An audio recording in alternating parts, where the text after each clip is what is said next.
అటు చంద్రబాబు గారు ముఖ్యమంత్రిగా తెలుగుదేశం ప్రభుత్వ హయాంలో పేదవాళ్ళకి శాశ్వతంగా ఒక ఆస్తిని క్రియేట్ చేయటం కోసం అనే ఆలోచన చేసి ఏ పేదవాడైతే తను చనిపోయే లోపు సొంత ఇంటిలో ఉండాలని కలలు కంటాడో ఆ కలని నిజం చేసింది చంద్రబాబు గారి ప్రభుత్వం, తెలుగుదేశం ప్రభుత్వం. ఆ కళని కళలాగే ఉంచింది జగన్మోహన్ రెడ్డి ప్రభుత్వం. ఎందుకంటున్నామంటే తెలుగుదేశం హయాంలో అత్యాధునికమైన టెక్నాలజీ, షేన్వాన్ టెక్నాలజీతో దాదాపు 3,13,000 ఇళ్ళని 2014-19 కాలంలో అత్యంత నాణ్యత, పేదవాళ్ళకు కూడా డబుల్ బెడ్రూము, సింగిల్ బెడ్రూము, ధనవంతుడు మిడిల్ క్లాస్ వాళ్ళు ఉండే విధంగా ఒక అపార్ట్మెంట్ స్టైల్లో పేదవాళ్ళకి ఇల్లు కట్టించాలని టిట్కో ఇళ్ళని ఆ రోజు చంద్రబాబు నాయుడు గారు ప్లాన్ చేసి పగడ్బందీగా 3,13,000 ఇళ్ళని ఆ రోజు 80-90% పనులు చేశారు. దాదాపు కొన్ని చోట్ల సున్నాలు కూడా వేశారు. టైల్స్ని ఇంట్లో పనులను కూడా పూర్తి చేసి చివరి నిమిషంలో ఎన్నికల నోటిఫికేషన్ రావటం, అట్లాగే ఎన్నికల అనంతరం ప్రభుత్వం మారటం ఇవాళ పేదవాళ్ళకి శాపంగా మారింది జగన్మోహన్ రెడ్డి ప్రభుత్వం. జగన్మోహన్ రెడ్డి ప్రభుత్వం రాకపోతే ఆ 3,13,000 ఇల్లు పూర్తవటమే కాకుండా రాష్ట్రంలో ప్రతి పేదవాడికి పక్కా ఇల్లు కట్టించి, అన్ని వసతులతో ఉన్నటువంటి ఇల్లు కట్టించి, బ్రహ్మాండమైనటువంటి టెక్నాలజీతో ఇల్లు కట్టించి, టైల్స్, బ్రహ్మాండమైన టాయిలెట్స్, కిచెను అన్నీ బాగుండే విధంగా కట్టించాలని చంద్రబాబు నాయుడు గారు చేసినటువంటి ఆలోచన తెలుగుదేశం ప్రభుత్వం కనుక 2019లో వచ్చినుంటే, తెలుగుదేశం పార్టీ గెలిచినుంటే పేదవాళ్ళందరికీ ఈరోజు రాష్ట్రంలో ఇల్లు లభించాయి. ఇవాళ జగన్మోహన్ రెడ్డి అధికారంలోకి వచ్చినాక తెలుగుదేశం హయాంలో కట్టినటువంటి ఇళ్ళు, పేదవాళ్ళకి అలాట్ చేసినటువంటి ఇళ్ళు 80%-90% పూర్తయినటువంటి ఇళ్ళు కూడా ఈరోజు జగన్మోహన్ రెడ్డి పట్టించుకోకపోవటం వల్ల చెదలు పడతా ఉన్నాయి. వాళ్ళు వైసీపీ రంగులేసుకొని వికటాస్తం రాక్షసానందం పొందుతున్నారు తప్పితే ఎక్కడా టిట్కో ఇళ్ళని ఒక్క ఇల్లును కూడా పేదవాళ్ళకి మంజూరు చేసినటువంటి దాఖలా లేదు. 30 లక్షల మందికి ఇళ్ల పట్టాలు, సెంటు పట్టాల పేరుతో రాష్ట్రంలో పేదవాడి ఇంటి పేరుతో పేదవాడి వీక్నెస్ని, పేదవాళ్ళ ఆలోచనని నగదుగా మార్చుకున్నాడు. 7,000 కోట్లు సెంటు పట్టాలతో కొట్టేసినటువంటి ప్రభుత్వం జగన్మోహన్ రెడ్డి ప్రభుత్వం. పేదవాళ్ళకి ఇల్లు ఇచ్చిందేమో చంద్రబాబు గారి ప్రభుత్వం, పేదవాళ్ళ ఇంటి పట్టా పేరుతో ఇల్లు కట్టిస్తామన్న పేరుతో 7,000 కోట్లు అవినీతి చేసింది జగన్మోహన్ రెడ్డి ప్రభుత్వం. దీన్ని నిజాలతో, సాక్ష్యాధారాలతో, అంకెలతో ఏ నియోజకవర్గం, ఏ జిల్లాలో, ఏ మండలంలో ఎంత కొట్టేశారనేది కూడా తెలుగుదేశం పార్టీ అనేక ఆధారాలతో ఇప్పటికే బయటపెట్టాం. తెలుగుదేశం హయాంలో కేంద్ర ప్రభుత్వం 1,80,000 ఏదైతే పేదవాళ్ళ ఇళ్ల కోసం దేశం మొత్తం ఇచ్చే స్కీమ్ ఉందో ఆ దాంతోపాటు 1,50,000 రాష్ట్ర ప్రభుత్వం నిధులు పెట్టి పేదవాళ్ళకి బ్రహ్మాండంగా ఇల్లు కట్టించాలని, అలాగే మిగిలినటువంటి డబ్బు దాన్ని బెనిఫిషియరీ కాంట్రిబ్యూషను ₹1,00,000 ప్లస్ అది కాకుండా మిగిలినటువంటి 2 లక్షలో 3 లక్షలో దాన్ని లోనుగా ఇప్పించి పేదవాడి సొంత ఇంటి కళని నిజం చేయాలనుకున్న ఆ రోజు ఆలోచిస్తే జగన్మోహన్ రెడ్డి అధికారంలోకి వచ్చి ఇవాళ పేదవాళ్ళన్నిటిని గాలికి వదిలేశారు. అలాగే పేదవాళ్ళకి తెలుగుదేశం ప్రభుత్వ హయాంలో కట్టిన 3,13,000 ఇళ్ల మీద దాదాపు 10,000 కోట్ల రూపాయల లోన్ తీసుకొచ్చారు. ఏం చూపించి లోన్ తీసుకొచ్చారు? బెనిఫిషరీస్కి ఇళ్ళు ఇస్తున్నాం, ఆ బెనిఫిషరీస్కి ఇల్లు పూర్తి చేయాలంటే బ్యాంకులు నుంచి లోన్ కావాలని చెప్పి బెనిఫిషరీస్ పేరు మీద లోన్ తీసుకొని ఆ ఇల్లు పూర్తి చేస్తామని చెప్పి 2 years మారిటోరియం పీరియడ్ అడిగి 2 years పూర్తవుతున్న ఇల్లు పూర్తవలా, బెనిఫిషరీకి ఇల్లు హ్యాండ్ ఓవర్ చేయలా. 2 years పూర్తయిపోయేటప్పటికి బ్యాంకులన్నీ ఎవరైతే బెనిఫిషర్స్ ఈ 3,13,000 బెనిఫిషర్స్ ఉన్నారో వాళ్ళందరికీ ఎన్పిఏ నాన్ పర్ఫార్మెన్స్ అకౌంట్లుగా డిక్లేర్ చేసిన బ్యాంకులు. వాళ్ళ క్రెడిట్ హిస్టరీ ఇంకా వాళ్ళకి ఏ బ్యాంకులో కూడా రూపాయి కూడా అప్పు పుట్టనటువంటి విధంగా వాళ్ళ సిబిల్ మొత్తం, క్రెడిట్ హిస్టరీ మొత్తం క్లోజ్ చేయటమే కాకుండా చంద్రబాబు గారి హయాంలో సొంత ఇంటి కలను నెరవేర్చినట్టు ఆలోచన చేస్తే వీళ్ళు అప్పు కూడా పుట్టినట్టు, 100 రూపాయల అప్పు కూడా పుట్టినట్టు జగన్మోహన్ రెడ్డి ప్రభుత్వం పేదవాళ్ళ మీద ఇవాళ 10,000 కోట్ల రూపాయలు అప్పులు తీసుకొచ్చి ఇవాళ పేదవాడికి ఇల్లు దక్కలా, ప్లస్ బ్యాంకుల నుంచి ఒత్తిడి, బ్యాంకుల నుంచి ఫోన్లు, ఇల్లు వేలా వేస్తాం, మీ ఆస్తులు వేలా వేస్తాం అని చెప్పి బ్యాంకులు రికవరీ ఏజెంట్లు పేదవాళ్ళ చుట్టూ తిరుగుతూ ఉన్నారంటే దుర్మార్గంగా ఈ కార్యక్రమాన్ని ఈ జగన్మోహన్ రెడ్డి ప్రభుత్వం చేసిందనే విషయాన్ని ఈ సందర్భంగా గుర్తు చేస్తూ ఉన్నా. ఎందుకు ఈరోజు ఈ దుస్థితి వచ్చిందంటే తెలుగుదేశం ప్రభుత్వం వచ్చిండుంటే, తెలుగుదేశం పార్టీ అధికారంలోకి వచ్చుంటే ఈ 3,13,000 కాకుండా అందరికీ కూడా ఇళ్ళు వచ్చేయి, అందరికీ కూడా ఇల్లు కట్టించేవాళ్ళు. ఇవాళ ఎన్పిఏలు అయిపోయి వేలం వేస్తానికి వేలం నోటీసులు, బ్యాంక్ ఏజెంట్లు ఇళ్ళెమ్మట అప్పులోళ్ళకి పోయి ఏదో కాబోలోళ్ళు తిరిగినట్టుగా బ్యాంకులు తిరుగుతూ ఉంటే దిక్కుతోచని ప్రతి పరిస్థితుల్లో పేదవాళ్ళు ఇళ్లల్లో కూడా ఉండేదానికి భయపడుతున్నారు, ప్రజలు ఇళ్లల్లో ఉండేదానికి కూడా భయపడుతున్నారు. ఇటేపు గత ప్రభుత్వం చంద్రబాబు గారి ప్రభుత్వం ఇచ్చిన టిట్కో ఇళ్ళని అటాచ్మెంట్ పెట్టారు, అటేపు ఉన్న ఆస్తుల్ని అటాచ్ చేస్తున్నారు, ఎన్పిఏ బ్యాంక్ అకౌంట్ని ఎన్పిఏ చేశారు. అప్పుల రికవరీ కోసం ఏజెంట్లు ఇళ్ళమ్మటి తిరిగే పరిస్థితి వచ్చిందంటే ఏ విధంగా దీని అంతటికీ ఎవరు కారణం ప్రజలు ఆలోచన చేయాలి. పేదవాడికి ఇల్లు కట్టిస్తామని 1,000 కోట్లు అవినీతి చేయటమే కాకుండా బ్యాంకుల్లోంచి 10,000 కోట్లు అప్పులు తీసుకొచ్చి ఈరోజు మొత్తం కూడా దోచేశారు. ఒకేపమో 15 సంవత్సరాలు 20 సంవత్సరాల కిందట గత ప్రభుత్వాలు ఇచ్చినటువంటి ఇళ్ళు, తెలుగుదేశం ప్రభుత్వం హయాంలో గతంలో ఇచ్చినటువంటి ఇళ్ళు, వాటిల్ని 1 టైం సెటిల్మెంట్ మీద 30,000 40,000 కట్టండి అని చెప్పి మీ లోన్లన్నీ రద్దు చేస్తామని చెప్పి డబ్బులు వసూలు చేశారు. ఆ డబ్బులు ఏమైపోయినాయి ఎవరికి తెలియదు.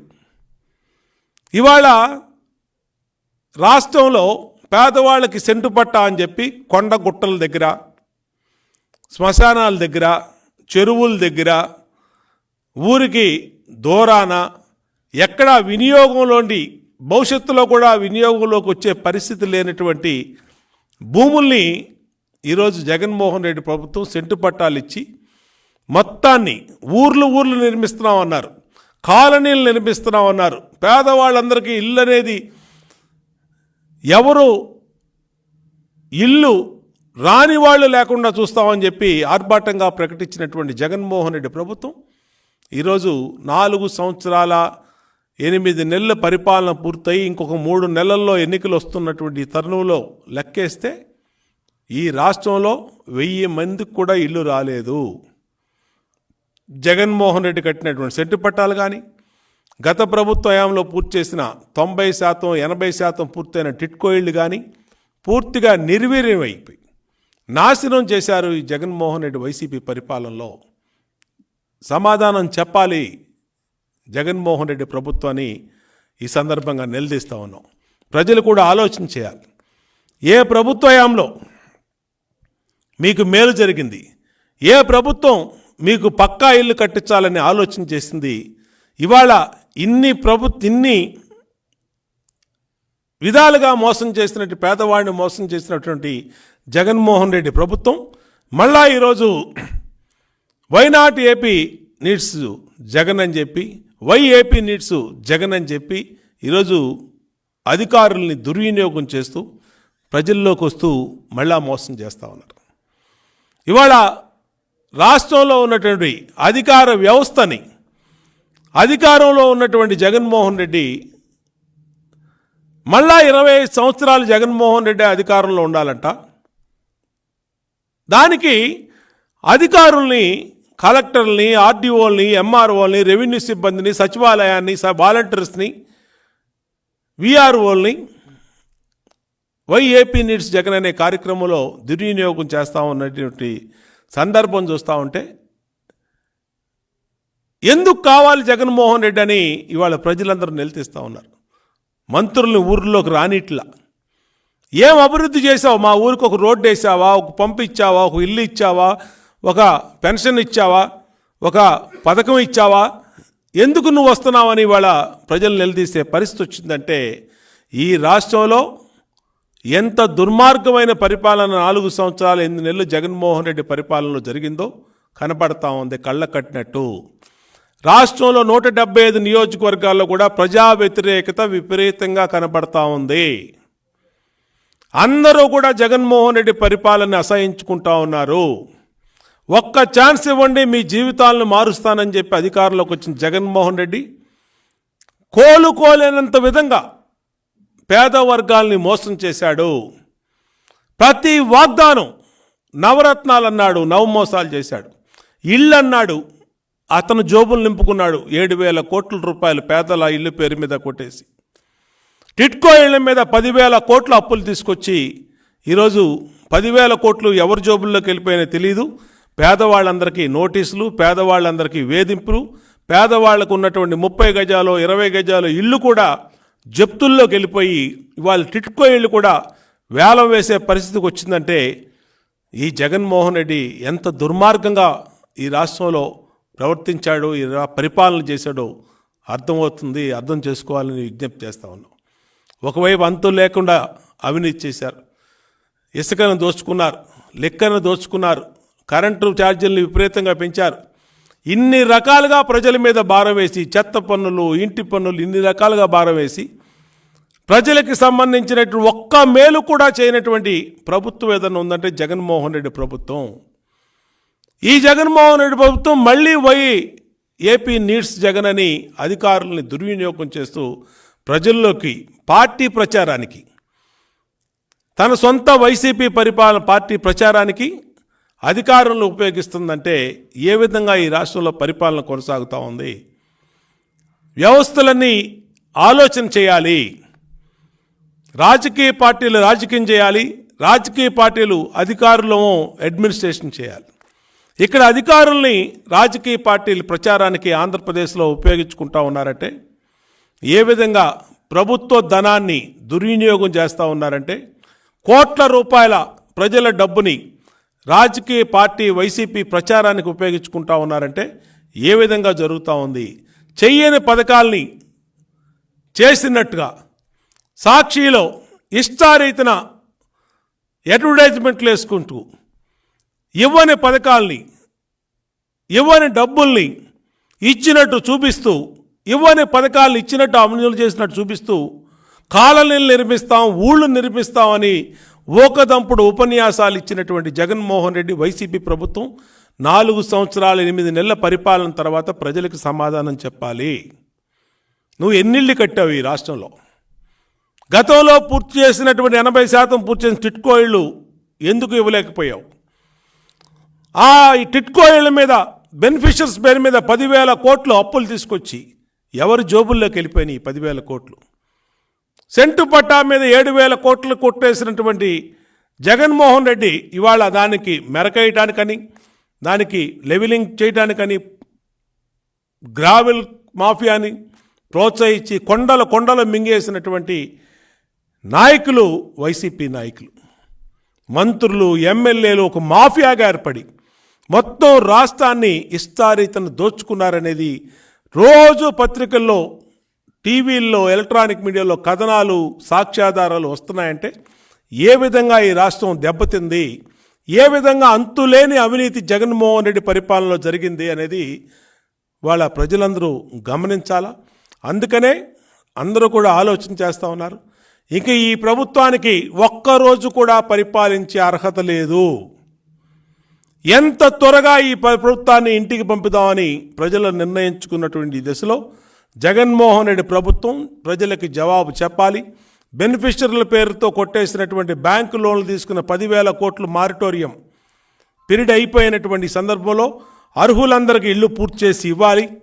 ఇల్లు పూర్తి చేసి ఖచ్చితంగా వాళ్ళకి అందజేసి ఆ ఎన్పిఏ స్టేటస్ నుంచి మళ్ళీ వాళ్ళకి రెగ్యులరేషన్ స్టేటస్కి బెనిఫిషరీలందరినీ తీసుకురావాలని తెలుగుదేశం పార్టీ డిమాండ్ చేస్తూ ఉంది. ఏదైతే జగనన్న కాలనీల పేరు మీద 7,000 కోట్లు కొట్టేశారో వాటి మీద కూడా సరైనటువంటి విచారణ జరిపి ఎక్కడ పూర్తి కానటువంటి ఆ ఇళ్లని జగనన్న కాలనీల్ని వెంటనే మౌలిక సదుపాయాలతో సహా పూర్తిగా ఇల్లు పూర్తి చేసి ఇవ్వాలి. మొన్న ఒక ఊర్లో వర్షానికి తడిసిపోయి ఇల్లు స్లాబ్ వేసిన ఇల్లు కూలిపోయింది జగనన్న కాలనీ అంటే ఎంత నాసిరకంగా ఆ ఇల్లు నిర్మాణం జరుగుతూ ఉందో అర్థమవుతూ ఉంది. టిట్కో ఇళ్ళు 8 సంవత్సరాల కిందట టిట్కో ఇళ్ళు కట్టి ఇవాళకి గాలిలో వదిలేసిన బ్రహ్మాండంగా ఉన్న ఇళ్ళు. జగన్మోహన్ రెడ్డి తన పార్టీ కలర్స్ వేసుకున్న ఆ ఇల్లు ఇంకా 100 సంవత్సరాల పాటు షేన్ వాన్ టెక్నాలజీతో కట్టినటువంటి ఇల్లు శాశ్వతంగా 100 సంవత్సరాలు ఉండే ఇల్లు. జగనన్న కాలనీ ఇల్లు వర్షానికి కూలిపోతూ ఉన్నాయంటే ఎంత నాసిరకంగా ఎంత అవినీతి జరిగిందో ఆ ఇళ్లలో ఒక్కసారి ఆలోచించేయమని విజ్ఞప్తి చేస్తూ ఉన్నా. ఇవాళ జగనన్న కాలనీతో దోచుకోవటానికి ఇవాళ పేదలను ఉపయోగించుకున్నారు. పేదలకి సెంటు పట్టా పేరు మీద జగనన్న కాలనీలు వాడుకొని జోబులు నింపుకున్నారు. టిట్కో ఇళ్ల మీద 10,000 కోట్లు కొట్టేసి ఇవాళ పేదల్ని రోడ్డు మీద పడేశారు. పేదలకు ఉన్నటువంటి పరువు కూడా పోయే పరిస్థితి వచ్చింది. ఎన్పిఏ అయిపోవడం వల్ల బ్యాంకు రికవరీ ఏజెంట్లు ఇళ్లమ్మడి తిరుగుతూ ఉన్నారు. వాళ్ళ వస్తువుల్ని జప్తులు నోటీస్ ఇస్తూ ఉన్నారు. టిట్కో గత ప్రభుత్వం కట్టిన ఇళ్లని జప్తులకు నోటీస్ ఇస్తూ ఉన్నారు. దీనంతటికీ కారణం జగన్మోహన్ రెడ్డి యొక్క అవినీతి పరిపాలనని తెలియజేస్తూ హెచ్చరిస్తూ ఈ ప్రభుత్వాన్ని వెంటనే టిట్కో ఇళ్లని పూర్తి చేసి ఇవ్వాలి. లేదు రేపు అధికారంలోకి వచ్చినాక చంద్రబాబు నాయుడు గారు మొదలుపెట్టినటువంటి తెలుగుదేశం ప్రభుత్వమే ఆ ఇళ్లని పూర్తి చేసి ఇస్తుందని కూడా ప్రజలందరికీ విజ్ఞప్తి చేస్తాం.